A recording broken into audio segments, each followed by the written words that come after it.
सलामकुम जी, कैसे हैं आप लोग। कल मैंने एक वीडियो देखी और मैंने सोचा कि यार इस मौजू पर बात होनी चाहिए क्योंकि बहुत ज़रूरी बात है। तो डिस्क्लेमर सबसे पहले मैं देना चाहता हूँ कि भाई देखो, ना तो मैं किसी की ट्रोलिंग करता हूँ और ना मुझे पसंद है ये रिवाज ट्रोलिंग और किसी के पीछे पड़ना या किसी के खिलाफ वो बातें फैलाना जो कि ऑलरेडी मौजूद ना हो या किसी टॉपिक में बात ना हो जाए। So this is the disclaimer. मैं जो भी बात कर रहा हूँ वो बेसिकली एक इंफॉर्मेशन के तौर पे करूंगा। आपको समझ में आए तो ठीक है, नहीं आए तो प्लीज इस पे बेहुदा गुफ्तगू मत कीजिएगा क्योंकि आई डोंट लाइक कि मेरी पोस्ट पे जो है लोग वो अजीब अजीब बातें करते हैं और फिर वो बात का मकसद कुछ और होता है और बात कहीं की कहीं निकल जाती है। तो चलें बात शुरू करते हैं। कल मैंने एक वीडियो देखी। हमारी एक एक्ट्रेस है इरम अख्तर, बहुत अच्छी एक्ट्रेस है, बहुत पुरानी एक्ट्रेस है। पुरानी से मुराद मेरी ये है कि बहुत सीजन एक्टर है, ठीक है, और बहुत अरसे से काम कर रही हैं। और जब भी मैंने उसे स्क्रीन पे देखा, she has done a very good job. बड़े मजे मजे के रोल वो करती हैं, आप लोगों को ड्रामों में देखते होंगे। और उन्होंने एक वीडियो में एक एक्ट्रेस का नाम लिया। उन्होंने नहीं लिया नाम, एक्चुअली एंकर ने नाम लिया। और उन्होंने एक ओवरऑल बात को डिस्कस किया कि यार ड्रामे जो हैं वो अब एक एक साल डेढ़ डेढ़ साल में लगते हैं। और उसकी वजह जो उन्होंने बताई वो ये है कि एक्टर्स जो मेन लीड्स हैं, मेन लीड्स, उनकी वजह से जो है वो उनकी मसरूफियात की वजह से ड्रामे बहुत आगे चले जाते हैं, जिसकी वजह से पूरी पूरी टीम्स जो हैं और बाकी के जो साथ के एक्टर्स होते हैं वो बहुत अफेक्ट होते हैं। ये एक बिल्कुल सही बात है। अच्छा, जिस एक्ट्रेस का नाम उन्होंने लिया मैं भी लेता हूँ, दुर्रे फिशां का नाम उन्होंने लिया। दुर्रे फिशां एक कमाल एक्ट्रेस है और लोगों की पसंदीदा एक्ट्रेस में से एक है। मुझे भी वो बच्ची बहुत पसंद है, बहुत टैलेंटेड है। और जिस तरह वो लोग ये बच्चे सब आके काम कर रहे हैं जो न्यू कमर्स हैं, इन्होंने ये साबित किया है कि भाई बात ये है कि they can take up on the industry. But एक बात है, अब इस बात को समझिएगा, ठीक है। इसमें एकदम से ना इस पार्टी के हो जाएगा ना उस पार्टी के हो जाएगा। ये एक वैसे ही हम जनरल नॉलेज की बात कर रहे हैं, ठीक है। बात क्या है, लेट 90s में या समझ ले 2000s में जो रिलेशनशिप आपका एक प्रोड्यूसर के साथ होता था या डायरेक्टर के साथ होता था वो ये होता था कि हम एक दूसरे के घरों में जाते थे, हम एक दूसरे के साथ उठना बैठना था। किसी के बच्चों की शादी हो रही है, किसी के यहाँ कोई फंक्शन है, कोई डिनर है, तो actors, producers, directors, assistants, even cameraman, ये सब हम आपस में मिलके जो है ना टाइम गुजारा करते थे। और रिलेशनशिप हमारा बड़ा अच्छा हुआ करता था। अच्छे से मुराद ये कि एक दूसरे को बहुत समझ के चल रहे होते थे और एक दूसरे की परेशानियां भी, क्योंकि सारे एक्टर्स हैं, कोई सुपरमैन तो नहीं है, ना टर्मिनेटर्स हैं कि भाई मसले नहीं होंगे, मसले होते हैं। तो अमूमन ये होता था कि एक दूसरे की का बड़ा ख्याल किया जाता था। और जब ड्रामे साइन होते थे तो 20 दिन, 25 दिन, 15 दिन, एक महीना, इस तरह की डेट्स आपसे ली जाती थी अगर आप मेन कोई लीड एक्ट कर रहे हैं।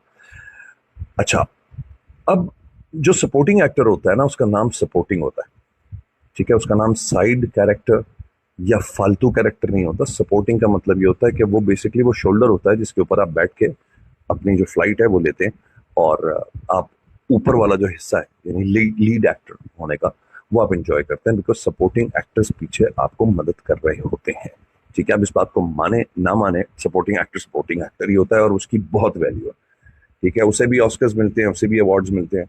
तो मेन लीड सिर्फ इसलिए होता है कि शायद आपकी एज या आपका जो इस वक्त जो डिमांड होती है उसमें आप लीड चल रहे होते हैं, ठीक है। ये अनडिस्प्यूटेड एक डिस्कशन है, इसमें कोई लड़ाई कोई फड्डे वाली बात नहीं है, ठीक है। इस बात को समझिए।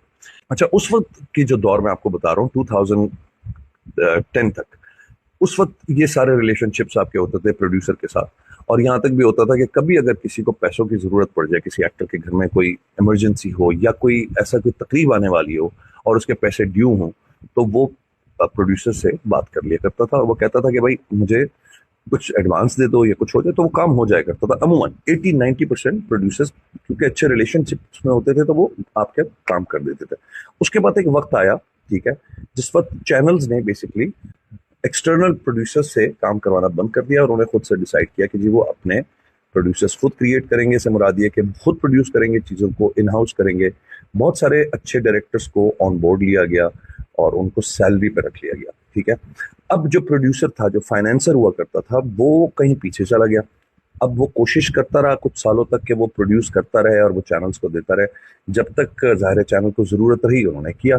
उसके बाद उन्होंने सोचा यार हम अपने इस मैकेनिज्म को अपने ही सिस्टम से क्यों ना चलाएं। तो उनका ज़ाहिर बजट भी बचता है, उनके प्रॉफिट्स जो हैं वो अंदर ही रहते हैं, तो किसी और को बाहर पैसे देने की ज़रूरत नहीं पड़ती।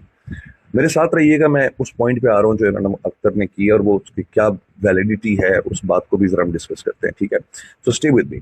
नाउ व्हाट हैपेंस इज कि जब चैनल्स के पास चीज आ गई तो डेफिनेटली वो एक अम्ब्रेला के अंदर आ गई, एक ही कंसोर्शियम सा बन गया जहाँ पे द चैनल नाउ डिसाइड्स कि किस तरह कितने दिनों में ड्रामा बनना है, क्या होना है, कैसे होना है।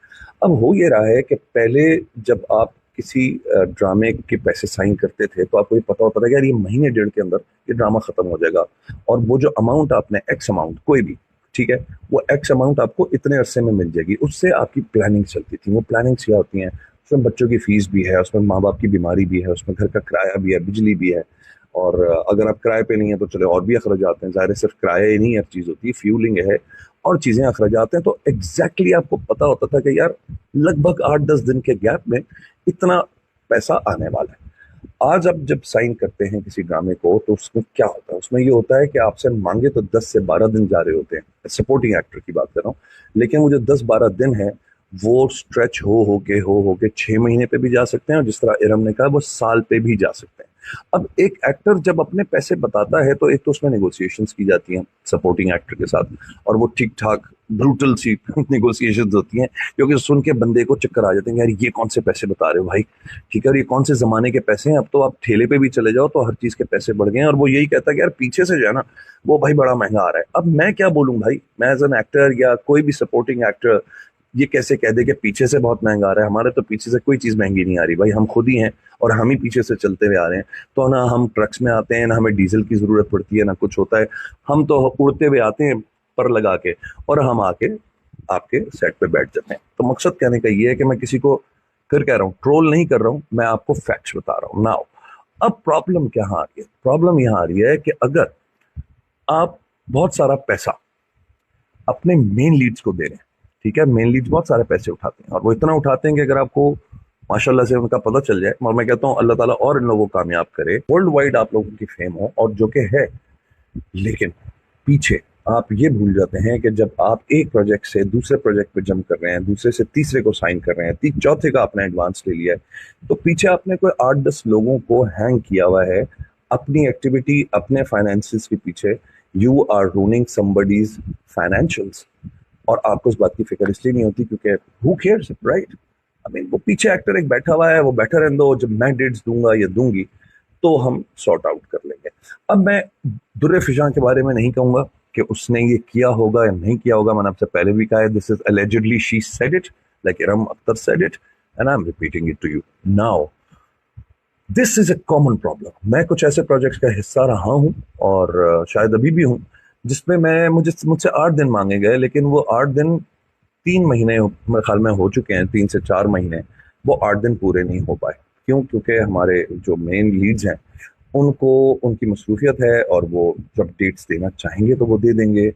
तो कॉन्ट्रेक्चुअली जो सारा प्रेशर आता है वो प्रेशर आ जाता है सपोर्टिंग एक्टर पे। अब यही मामला अगर कोई सपोर्टिंग एक्टर कर रहा है, ठीक है, वो कहे कि यार मेरे घर में शादी चल रही है, या मेरे वालदैन बीमार हो गए हैं, मुझे कोई बीमारी हो गई है, कोई अल्लाह ना करे कोई एक्सीडेंट हो गया, कुछ हो गया, आप यकीन करें मेन लीड्स की वजह से, क्योंकि मेन लीड्स आपको टाइम आगे नहीं दे रहे होते, ये लड़ाइयाँ हो जाती हैं, जबरदस्त किस्म की लड़ाइयाँ हो जाती हैं, और वो आपको कह रहे होते हैं कि नहीं नहीं नहीं आपको आना होगा हर सूरत, वरना हम बर्बाद हो जाएंगे और हम भी हो जाएंगे। और वो सारा जो नजला है वो सारा नजला सपोर्टिंग एक्टर के ऊपर निकलता है। अच्छा, ये तो मैं आपसे बात कर रहा हूँ वो सपोर्टिंग एक्टर जो शायद अभी डायरेक्ट लीड के साथ काम कर रहा होता है। फिर उसके बाद एक और कैटेगरी है जो नीचे बेचारे लोग होते हैं, जिनके 3 दिन 4 दिन 5 दिन का सिर्फ काम होता है, और वो सपोर्टिंग एक्टर से भी नीचे का काम कर रहे होते हैं। उनकी इकोनॉमी और फाइनेंसिस तो और ही बर्बाद है। क्यों? क्योंकि भाई उनका तो कुछ नहीं पता होता उन लोगों को कि यार मेरी कोई सुनेगा भी कि नहीं सुनेगा। नाउ अगर अगर मैं ये कहता हूँ कि हम इसको एक हार्मनी बना लें और सब हम एक दूसरे की रिस्पेक्ट करना शुरू करें, जिसमें सीनियर्स भी हों, जिसमें जूनियर्स भी हों, जिसमें न्यू कमर्स भी हों, ये जो आपके लीड्स होते हैं, ये सिर्फ और सिर्फ लाइन प्रोड्यूसर के साथ आपका रिलेशनशिप नहीं होता, या सिर्फ फाइनेंसर के साथ नहीं होता। You are also related to the people that you working with. आपके साथ कुछ एक्टर्स हैं जो आपको सपोर्ट कर रहे हैं। अब इसमें क्या होता है कि जब आप सेट पे जाते हो और आप सोचे उसी लीड एक्टर के साथ आप काम कर रहे हो जिसने 6 महीने प्रोजेक्ट को डिले कर दिया है, and everybody knows, right, everybody knows कि इसकी वजह से डिले हो रहा है, तो वो जो स्टाफ है, वो जो कैमरा क्रू है, वो जो सारे लोग आपके साथ अटैच होते हैं, ये सोच के कि यार इस प्रोजेक्ट के पैसे मुझे तब मिलने हैं जब प्रोजेक्ट एंड होगा। आपने बहुत सारे पैसे ले लिए होते हैं, इस बात का ख्याल रखिएगा। You have charge a lot already, but now who suffering? The rest of the team. तो उन बच्चों से, उन तमाम लोगों से जिनको अल्लाह ताला ने इस वक्त ये इज्जत बख्शी हुई है, ये दौलत बख्शी हुई है, ये आसानी बख्शी हुई है कि आप अपनी मर्जी चला सकते हैं, आप लोगों से सिर्फ इतनी सी गुजारिश है भाई लोग, बहन लोग, कि इस बात का ख्याल रखा करें कि आपके साथ जुड़े हुए बहुत सारे लोग घरों में बैठे होते हैं और वो इस बात का इंतजार कर रहे होते हैं कि यार हमारा प्रोजेक्ट किसी एक शख्स की वजह से 6-6 8-8 महीने आगे बढ़ रहा है। तो respect for Iram, Iram Akhtar, all my respects and love for दुर्रे फिशा and for all the newcomers जो कि आए हैं। बट चूंकि ये एक चेंज आया है इस इंडस्ट्री में कुछ अरसे में और ये फाइनेंसेस को तबाह करता जा रहा है, so I thought I should discuss this and request the system, request the channels, request the actors to start respecting each other's time. Thank you very much. I love the industry. I was part of this. मैंने, मेरा 30वां साल अब शुरू हो जाएगा, जिसमें से शायद मैंने 15 साल लगातार काम किया होगा। 14 साल मैं सिर्फ इंतजार ही करता रहा हूँ लोगों का, 14-15 साल के मतलब काम हो, नहीं हुए, जितना आपके नसीब में होता है आपको मिलता है। बट मैं आज भी कहूँगा कि प्लीज़ एक दूसरे का ख्याल रखें, और ये हमारे सिस्टम में, हमारे रिलीजन में भी, हमारे अखलाक में भी, हमारे इक़दार में भी बड़ी इंपॉर्टेंट बात है कि सिर्फ हमारा रिस्क ही इम्पोर्टेंट नहीं है, हमसे जुड़े तमाम लोगों का रिस्क उतना ही इम्पोर्टेंट है, और वो आपसे ज़्यादा मजबूर भी हो सकते हैं, आपसे ज़्यादा इस वक्त किसी तकलीफ में हो सकते हैं, और आप पलट के कभी पूछते नहीं हैं। तो अल्लाह ताला के निज़ाम को हम कहीं ना कहीं चैलेंज कर रहे होते हैं। I love you all. इस मैसेज पे अपने कमेंट्स भी दीजिएगा, ठीक है? Please do not troll anybody. I am not making videos to disrespect anyone. I respect everyone, everybody respects me, and I am so thankful कि आप लोग मेरी पोस्ट पे आजकल आ रहे हैं, आप लोग कमेंट्स कर रहे हैं, और आप लोग बहुत बैलेंस कमेंट्स करते हैं। जितने भी घटिया बिलो द बेल्ट कमेंट्स आते हैं मैंने डिलीट करता हूँ। अगर बहुत ही कोई घटिया बातें होती हैं, बहुत ही कोई बिलो द बेल्ट बात कर रहा होता है, मुझे नहीं अच्छा लगता, मैं उसे ब्लॉक कर देता हूँ। तो देयर इज अ लिस्ट जो कि मैं पिछले हफ्ते में 5, 6, 7, 8 लोगों को ब्लॉक कर चुका हूँ। इट्स अप टू यू, आप अपना मैसेज कमेंट कर दें। अगर वो घटिया होगा, आप चाहते हैं कि मतलब आप ब्लॉक हो जाएं, तो आपका तो कुछ नहीं जाएगा, मेरा भी कुछ नहीं जाएगा, हम ब्लॉक कर देंगे एक दूसरे को। आपको कभी मेरी वीडियो नजर नहीं आएगी, मुझे कभी आपके फजूल कमेंट्स नजर नहीं आएंगे। So let's be respectful to each other and let's spread respect. It's about time we need to spread respect for each other. अपना ख्याल रखिए, बाय।